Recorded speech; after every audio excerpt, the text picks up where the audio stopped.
Hello humans, welcome back to my makeup room. Today we're going to talk about 10 brands that I want to try in 2020.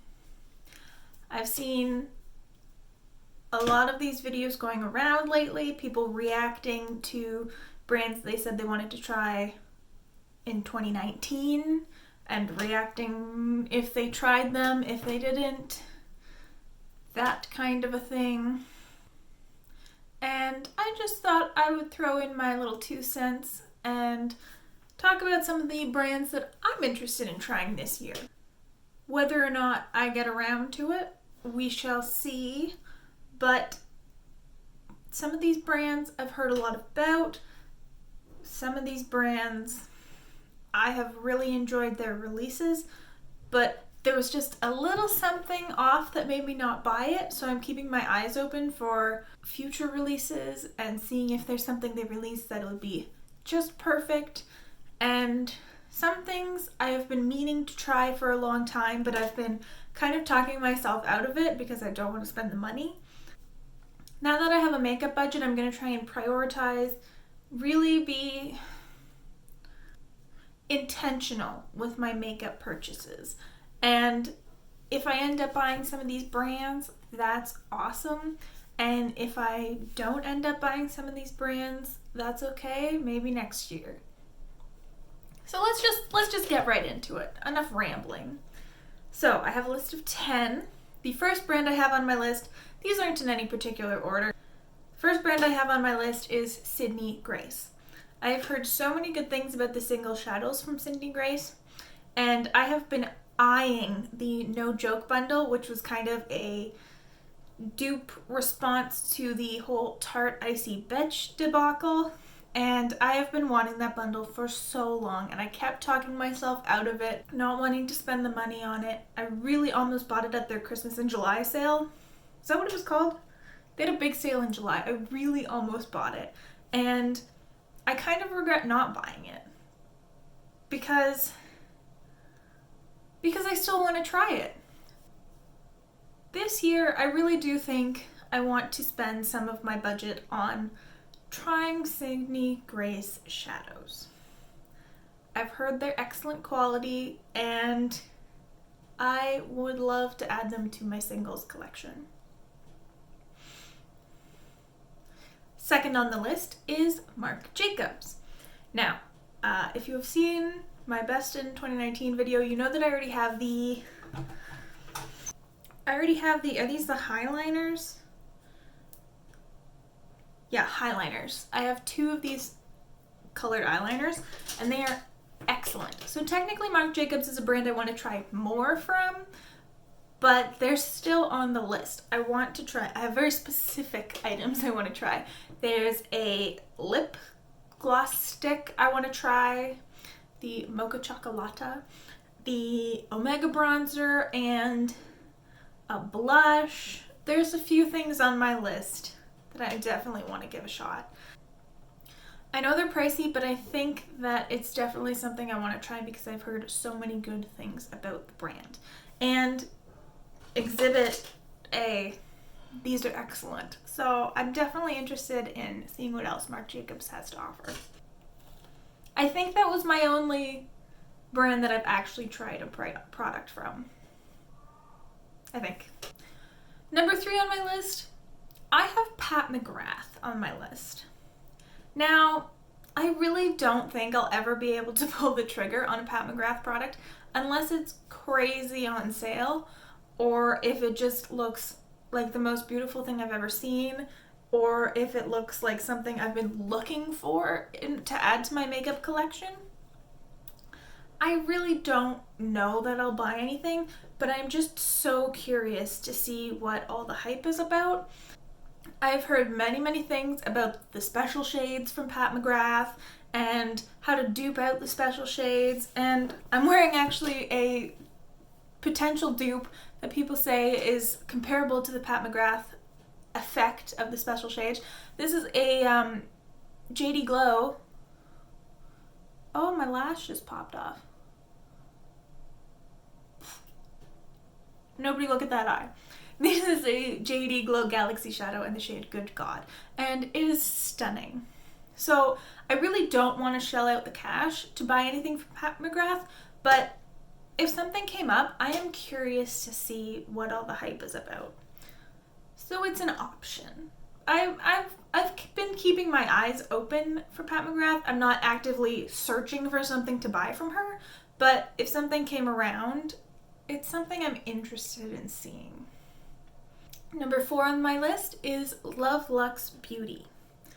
Now, I've heard some things about this brand, but nothing totally crazy. I think Annette's Makeup Corner did a review of one of their palettes, and she wasn't super keen on it, but they just had a few color stories of, they have little 9-pan palettes, and they just had some color stories that really spoke to me. So, spoiler alert, that's what I spent my budget on this month. I got 3 palettes from Luxe Beauty to try out and see for myself, because the color stories were just exactly kind of what I was looking for. I got a blue-green palette, I got a taupey palette, and their new winter release. If they work, fantastic. If they don't, you know. They're just color stories that really spoke to me, and I really wanted to give them a shot. Number 5 on my list is Nomad Cosmetics. Now, they have the Tokyo Harajuku palette, which is mostly pastels and then some duochromes, and I was very, very tempted to buy that palette because I was very interested in the pastels, and the duochromes looked beautiful also, but I didn't think they went together. I couldn't see myself making looks combining the 2 textures that they had in the palette. I could see myself using the pastels, and I could see myself using the duochromes or the glitters or shimmers or whatever, but I knew that for those metallics or duochromes, I was going to have to pull in from other palettes or from my singles, and I love doing that with any makeup palette if I have a specific look in mind, but I don't want to have to do that with my makeup palettes. I want to know I can create cohesive looks, even if I want to experiment with other things as well. I was very, very close to buying that Nomad Tokyo Harajuku palette, but I just knew it wasn't right for me. But I'm keeping my eyes open to see if they release anything else that is, because I've heard their quality is fantastic and they look like a really fun brand. Next up, we have Strobe, which is now Shroud Cosmetics. And the reason I have them on my list is because of Angelica Nyqvist. She has the Creepy Cute palette by them and just raves about the quality. It's mostly a pastel palette with, I think, a black and a gray.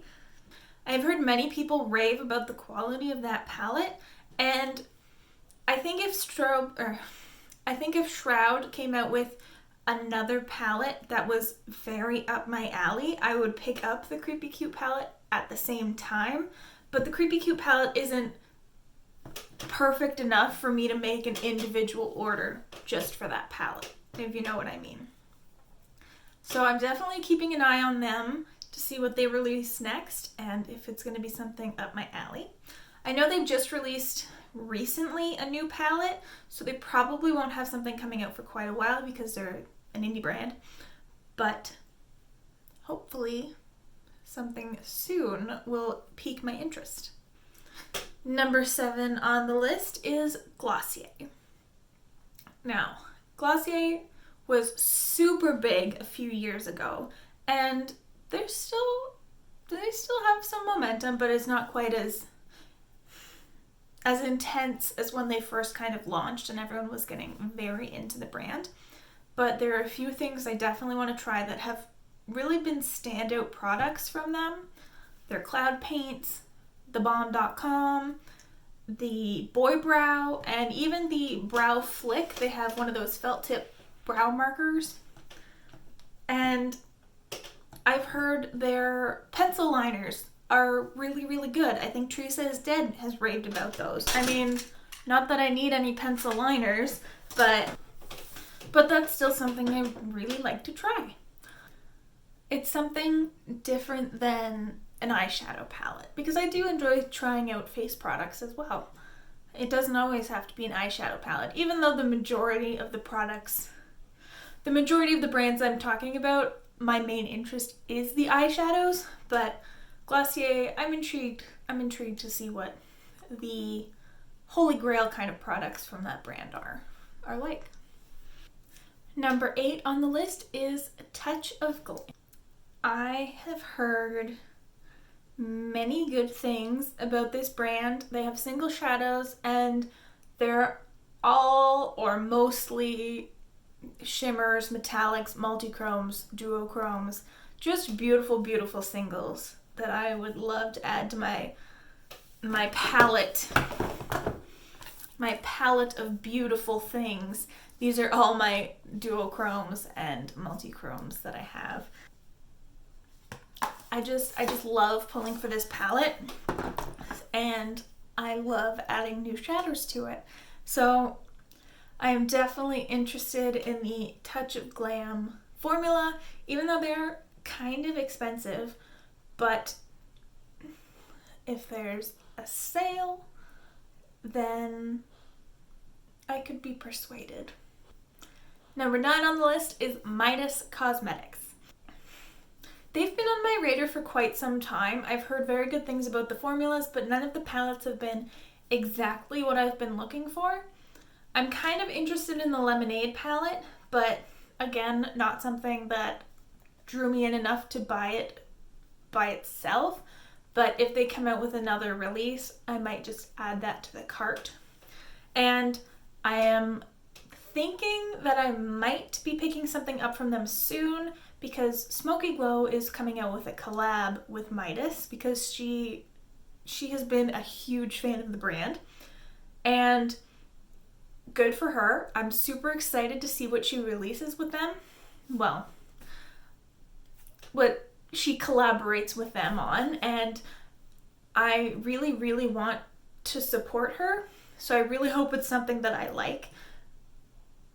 Because if it's a neutral eyeshadow palette, I'm going to be it's not really my makeup style. I mean, I'm wearing blues and purples today, and my hair is pink now. So neutrals aren't my favorite, but if it looks beautiful, I still might pick it up. I don't know. I really want to support Smoky Glow. I'm so excited to see her doing well. And I'm excited to see what the brand comes out with this year, and if I pick something up.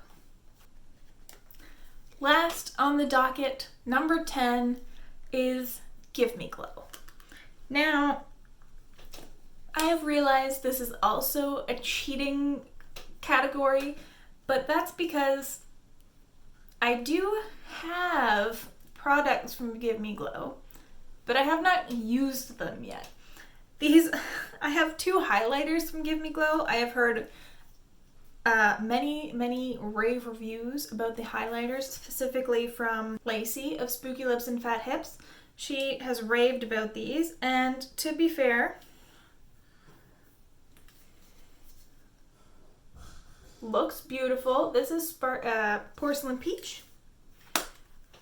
Porcelain Peach right there. And looks stunning. Haven't put it on my face yet. I also have White Noise, which is just kind of a pale champagne. And again, that's White Noise there. Porcelain Peach. They're stunning. I just haven't had the opportunity to wear them yet. I haven't had the appropriate look for trying these out. I really want to try them out. I just haven't done it yet. That's why I figure I can put them on the list, because I haven't actually worn these yet. And I still want to try these, but I also want to try their eyeshadows. Their palettes look really, really cute. I really like the Juicy Olive palette, and I'm interested to see what other kinds of palettes they release this year, and if it's something I would like to pick up. I might just pick up the Juicy Olive palette, but I also might wait and see what else they release. They have some singles that I would be interested in as well. So we're just going to have to see what the year holds and how things play out. I know Give Me Glow goes out of stock all the time. They're always out of stock of their eyeshadow palettes, which is understandable. They're a smaller indie brand, but it does make shopping a little bit difficult. And with that, we have reached the conclusion of this video. This has been 10 brands I want to try in 2020. If you have any suggestions, leave me a comment of brands that you want to try. Hit the like button, subscribe, and ring the bell to become a Pavlovian dog. See you next time. Bye.